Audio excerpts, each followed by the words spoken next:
agree, had little chance of adoption from the beginning, a fact not lost upon the Chief Justice and his colleagues. Even Jeff Schessel, who reminds us that pride does not always precede the fall and that FDR's court bill was not predestined for the garbage heap, finds a quite strong case for hubris in presidential behavior. And with what positive result? Some do suggest that Roosevelt's threat to enlarge the court caused one or two conservative justices to join with the liberals in upholding key New Deal legislation, though scholars debate when the switch in time that saved 9 occurred and the reasons for it.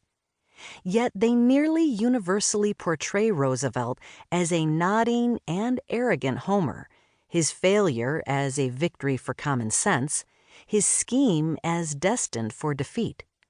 Consequently, according to 2 law professors, in the near century since, court packing has been treated as a political third rail, making the court's current size look like an entrenched quasi-constitutional norm.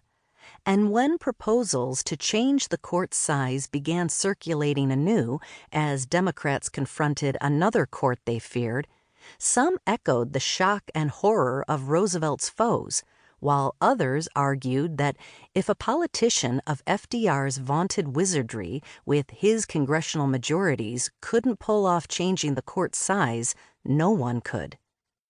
The way we remembered events became a club to wield against change. But the history of the court fight sends a different message. In this book, I challenge the conventional wisdom.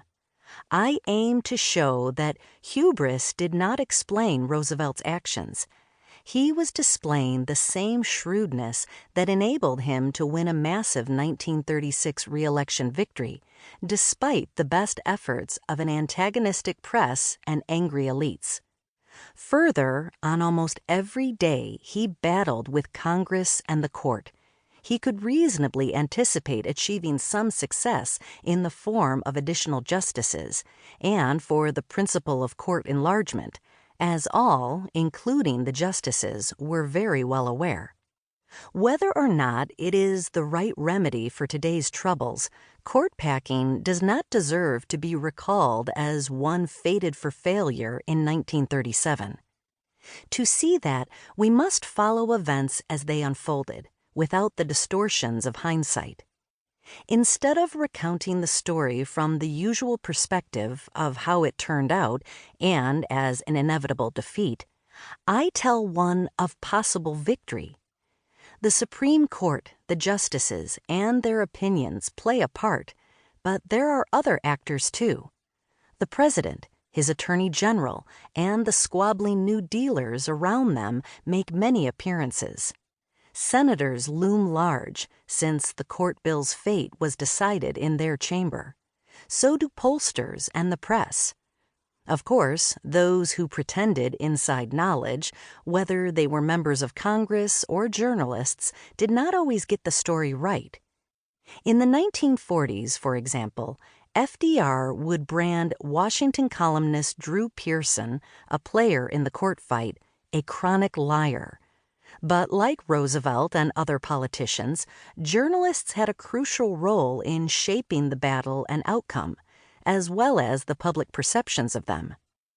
Despite their biases and errors, news people also acted as witnesses. If an overwhelmingly hostile press maintained that the president had a very good chance of getting at least part of what he sought throughout the fight, politicians and the justices must have thought he possessed a very good chance of getting at least part of what he sought throughout the fight, which in turn may have affected their willingness to give it to him. Chapter 1 explores the contemporary portrayal of the justices as the 9 old men dead set against change, and the Roosevelt administration and court's responses. Chapter 2 tells how the administration, members of Congress, the media, and the public reached a breaking point with 5 justices after they invalidated minimum wage legislation in 1936. how the court problem suffused both the Democratic and Republican. To keep listening to this audiobook, I've left you a link in the description so you can do it at no cost thanks to Audible's 30-day free trial.